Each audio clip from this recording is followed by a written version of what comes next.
EDSA dili lang ni dito sa Manila. It is not just a street, but it's really the spirit of EDSA is everywhere. So kana ang atong gipasalamatan sa Ginoo, a prayer power.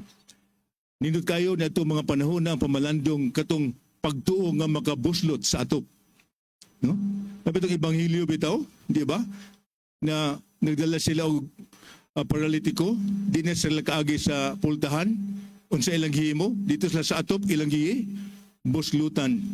Og nagkaingon na Ginoo pagkadako sa ilang pagtuo. So kana nga matang sa pagtuo nga angay natong huptan hangtod karon, kana ang pagtuo nga atong nahuptan panahon sa EDSA.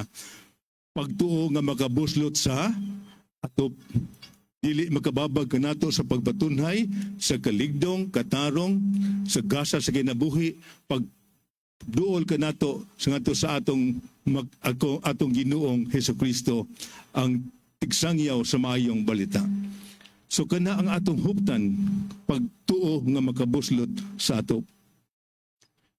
Apan ikaduha, sa sulat sa atong mga kabisluhan sa Pilipinas, tinuod man nga gasa gining tanan sa Ginoo. It's a God's power, prayer power. Gasa kining tanan sa Ginoo.